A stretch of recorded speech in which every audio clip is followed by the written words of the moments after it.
Hello YouTube family, welcome to ultimate movie explainer. आज मैं आपको एक्सप्लेन करने वाला हूँ द पॉप्स एग्जॉर्सिस्ट मूवी को। और ये मूवी एक्चुअल में फादर गैब्रिएले एमॉर्थ के केसेस पे बनी है और लोगों का ऐसा मानना है कि फादर एमॉर्थ 1 लाख से भी ज़्यादा एग्जॉर्सिज्म केसेस का हिस्सा रह चुके हैं। खैर, मूवी की कहानी 4 जून 1987 में शुरू होती है, जहाँ ट्रोपिया इटली में एक लड़का पजेस हो गया था और उसे देखने फादर गैब्रिएले एमॉर्थ आते हैं और उस लड़के से बात करते हैं, जहाँ वो पजेस लड़का कहता है कि मैं शैतान हूँ। उस पर फादर एमॉर्थ कहते हैं कि तुम शैतान हो ही नहीं सकते, अगर तुम शैतान हो तो इस सुअर को पोजेस करके दिखाओ। जैसे वो शैतान उस सुअर को पोजेस करता है, फादर उस सुअर को मरवा देते हैं, जिससे उस लड़के की जान बच जाती है। फिर 2 जुलाई को फादर को इसी केस के रिगार्डिंग बातचीत करने के लिए रोम बुलाया जाता है, जहाँ सारे फादर्स कहते हैं कि 4 जून को तुमने चर्च के इजाज़त के बगैर एक लड़के पर एग्जॉर्सिज्म परफॉर्म किया था। उस पर फादर गैब्रिएले कहते हैं कि उस पर किसी डीमन का साया नहीं था, वो बस दिमागी तौर पर बीमार था। उस पर एक फादर गैब्रिएले के केस में मरी हुई लड़की का जिक्र करते हैं। उस पर फादर गैब्रिएले गुस्सा होकर कहते हैं कि तुम क्या चाहते हो कि मैं अपने औहदे से हट जाऊं? ये कहकर वो वहाँ से गुस्से में चले जाते हैं। नेक्स्ट सीन में हम एक लेडी जूलिया को देखते हैं, जो अपने बेटे हेनरी और अपनी बड़ी बेटी एमी के साथ यूएस से स्पेन आ रहे थे। असल में 1 साल पहले जूलिया के हस्बैंड की कार एक्सीडेंट में मौत हो गई थी, जिसके साथ उसका छोटा बेटा हेनरी भी था, पर हेनरी उस एक्सीडेंट में बच गया। तभी से अपने डैड के मौत के सदमे में उसने बातचीत बंद कर दी। क्योंकि जूलिया के पास पैसे कमाने का कोई भी जरिया नहीं था, इसलिए जूलिया और उसके बच्चे यूएस से स्पेन उसके हस्बैंड के खानदानी घर को रिपेयर करवाने आए थे, ताकि वो उस घर को रिपेयर करके बेच सके। पर एमी को यह बिल्कुल भी अच्छा नहीं लग रहा था, क्योंकि वो यहाँ रहना नहीं चाहती थी। यहाँ जूलिया की मुलाकात फादर एस्क्यूबेल से होती है, जो इस घर का ख्याल रखते थे। एमी जब पूरे घर का मुआयना करती है, तब उसे दीवार पर एक सिंबल दिखाई देता है, जो एक बड़े चर्च का था। तभी उस दीवार में दरार आ जाती है। बिल्कुल ऐसा ही निशान एक वर्कर को बेसमेंट में नजर आता है, जहां वो काम कर रहे थे। जैसे वो वर्कर आग जलाकर देखने जाता है, तभी वह सल्फर गैस होने की वजह से एक बड़ा ब्लास्ट होता है, जिसमें वो वर्कर बुरी तरह जख्मी हो जाता है, जिसकी वजह से कोई भी वहां काम करने के लिए राजी नहीं था और सभी काम बंद करके वहां से चले जाते हैं। यहाँ हेनरी भी अजीब हरकतें करने लगता है और जैसे ही एमी की चीख सुन के जूलिया अंदर आती है, वो देखती है कि हेनरी अब बात करने लगा था। असल में बेसमेंट में जब वो ब्लास्ट हुआ था, तो अनजाने में कोई डीमन आजाद हो गया, जिसने हेनरी को पजेस कर लिया था। हालांकि इस बात से बेखबर जूलिया हेनरी को हॉस्पिटल ले आती है, जहां डॉक्टर्स उसे बताते हैं कि हेनरी बस अपने डैड के मौत के सदमे में है। डॉक्टर जूलिया को इंजेक्शन देकर कहती है कि ये इंजेक्शन हेनरी को तब देना जब फिर से उसे दौरे पड़े, पर जूलिया को डॉक्टर के बात पर यकीन नहीं था, इसलिए जूलिया हेल्प के लिए फादर एस्क्यूबेल के पास जाती है। जब फादर एस्क्यूबेल हेनरी को देखने उसके पास जाते हैं, तो वो उन पर ही अटैक कर देता है। नेक्स्ट मोमेंट हम फादर गैब्रिएले एमॉर्थ को उनके हेड द पॉप्स के पास देखते हैं, जहां वो फादर गैब्रिएले को स्पेन जाने के लिए कहते हैं कि स्पेन में एक फैमिली है जिन्हें तुम्हारे मदद की ज़रूरत है। हेनरी नाम के एक बच्चे को एक पावरफुल डीमन ने पजेस किया है। ये सुनते ही फादर गैब्रिएले फौरन स्पेन के लिए रवाना हो जाते हैं। जब वो जूलिया के घर आते हैं, तो वो जूलिया से पूछते हैं कि जो डीमन हेनरी के अंदर है, उसने चर्च का क्या नुकसान किया है। फादर गैब्रिएले जूलिया से कहते हैं कि मैं हेनरी को देखना चाहता हूँ। और जब फादर हेनरी के पास आते हैं और हेनरी फादर गैब्रिएले को देखकर उन पर हंसने लगता है और कहता है कि आ जाओ, मुझे तुम्हें ही यहाँ पर बुलाना था। फादर गैब्रिएले एक चर्च के सिंबल को हेनरी के सामने रखते हैं।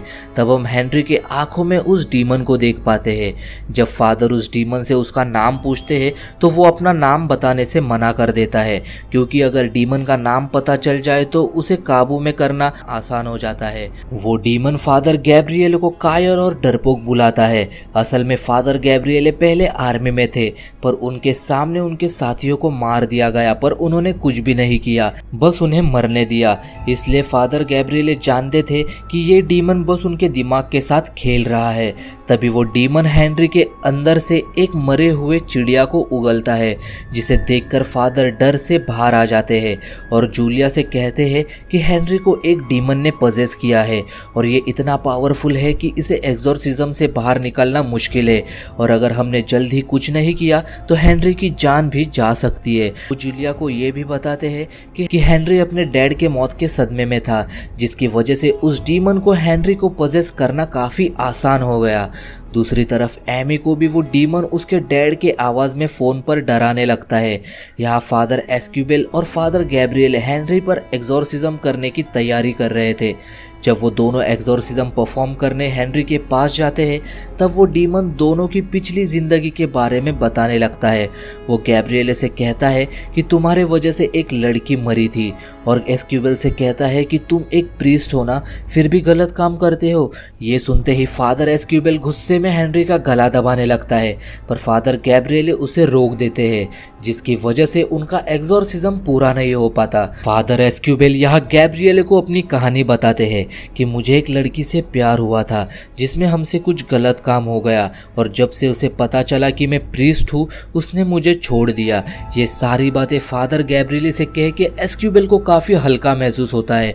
वहीं पर फादर गैब्रिएले भी कहते हैं कि जब जंग में मेरे सारे साथी मर गए उसके बाद मैं प्रीस्ट बन गया, और तभी मेरा पहला केस उस लड़की का था जिसमें एक डीमन का साया था, पर मुझे लगा वो दिमागी तौर पर बीमार है, पर उस लड़की पर सच में एक डीमन का साया था जिसने एक चिड़िया को भी खा लिया। इसलिए जब हेनरी ने उस चिड़िया को मुंह से निकाला तब मैं डर के मारे वहाँ से बाहर आ गया। उस लड़की ने छत से कूदकर अपनी जान दे दी, और अगर मैंने उस लड़की पर विश्वास किया होता तो वो लड़की जिंदा होती। फादर गैब्रिएले फादर एस्क्यूबेल से कहते हैं कि तुम्हें हेनरी पर नज़र रखनी होगी, और खुद उस डीमन के रिलेटेड सबूत ढूंढने चले जाते हैं। यहाँ उन्हें घर के बाहर एक कुआं मिलता है जिस पर चर्च के निशान की एक सील लगी हुई थी, जिसे निकालने पर उन्हें काफ़ी सारे कंकाल मिलते हैं। वहीं पर दूसरी तरफ फादर गैब्रिएले के हेड भी एक बुक पढ़ रहे थे, जिसे पढ़कर उन्हें पता लगता है कि जो डीमन हेनरी के अंदर है वो इतना खतरनाक है कि वो एक वक्त पर काफ़ी लोगों को पजेस कर सकता है, और वो किताब पढ़ते हुए हेड की तबीयत खराब होने लगती है। यहाँ हेनरी फादर एस्क्यूबेल को अपनी मदद के लिए बुलाता है, और फादर के पास जाते ही हेनरी फादर एस्क्यूबेल का कान ही खा लेता है।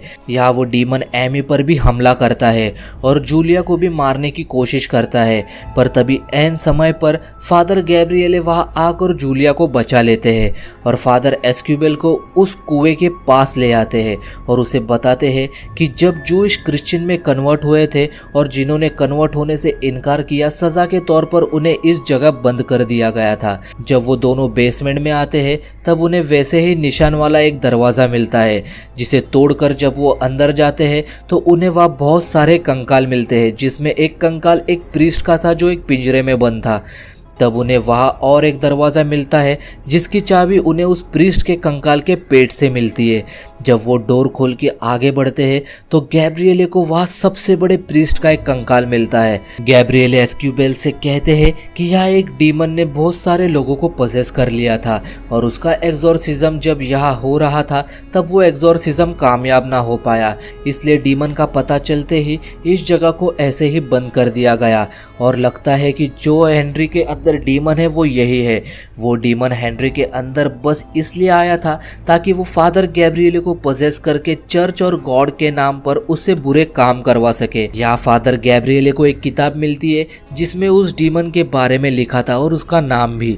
जैसे ही डीमन को पता लगता है कि फादर गैब्रिएले सब जान चुका है तो वो एमी को पजेस करने की कोशिश करता है, पर जैसे ही जूलिया एमी को बचाने के लिए आती है, हेनरी जूलिया को ही मारने की कोशिश करता है, पर वक्त पर एमी उस इंजेक्शन को हेनरी को लगा देती है, जिसकी वजह से हेनरी बेहोश हो जाता है और जूलिया की जान बच जाती है। सभी लोग हेनरी को बांधकर उस पर एक्सोर्सिज्म परफॉर्म करने लगते हैं, पर वो डीमन इतना पावरफुल था कि वो हेनरी के साथ एमी को भी पजेस कर लेता है और सभी को एक के बाद एक मारने की कोशिश करता है। और वो डीमन गैब्रिएले से एक सौदा करने के लिए कहता है कि अगर तुम खुद को मुझे सौंप दोगे तो मैं इन सबको छोड़ दूंगा। गैब्रिएले उन सब की जान बचाने के लिए डीमन की बात मान लेता है। फादर एस्क्यूबेल जूलिया और उसके बच्चों को वहां से जाने के लिए कहकर खुद वहां रुककर फादर गैब्रिएले की मदद करने का डिसाइड करता है। यहाँ फादर गैब्रिएले को वो डीमन पजेस कर चुका था। गैब्रिएले जानते थे कि अगर उस डीमन ने उन्हें पजेस कर लिया तो ना जाने वो क्या क्या गलत काम उनसे करवाएगा, इसलिए वो खुद को फांसी लगाने की कोशिश करते हैं, पर वो डीमन ऐसा नहीं होने देता। फिर गैब्रिएले उस एग्जॉर्सिज्म वाली जगह पर आकर खुद को जलाने की कोशिश करते हैं। इसी बीच एस्क्यूबेल वहां आकर एग्जॉर्सिज्म करना शुरू करता है। तभी वो डीमन एस्क्यूबेल के सामने उसी लड़की को लाता है जिसे वो प्यार करता था। वो लड़की एस्क्यूबेल को मारने लगती है। यहाँ वो डीमन गैब्रिएले के सामने भी उसी लड़की को लाता है जो गैब्रिएले की वजह से मर गई थी। यहाँ एस्क्यूबेल एक क्रॉस को उस लड़की के माथे पर जैसे ही लगाता है उस लड़की की बॉडी ब्लास्ट हो जाती है और अब वो क्रॉस एस्क्यूबेल गैब्रिएले को दे देता है और गैब्रिएले भी उसी तरह उस लड़की के विजन को तोड़कर दोनों मिलकर एग्जॉर्सिज्म शुरू करते हैं और उस डीमन जिसका नाम एस्मोडियस था उसे फिर से हेल में भेज देते हैं। इस घटना के बाद पॉप जो कि गैब्रिएले के हेड थे उनकी भी तबीयत ठीक हो जाती है और वह एस्क्यूबेल और गैब्रिएले को बुलाकर शाबाशी देते हैं। उसी दौरान वहां और एक फादर आते हैं और दोनों से कहते हैं कि अभी भी ऐसी 199 जगह और बाकी है जहां पर शैतान का वास है और तुम दोनों को यहाँ जाकर उसे एक्सरसाइज करना है। और इसी के साथ ये मूवी एंड हो जाती है। तो दोस्तों इस मूवी की एक्सप्लेनेशन कैसी लगी कमेंट बॉक्स में डालना मत भूलना।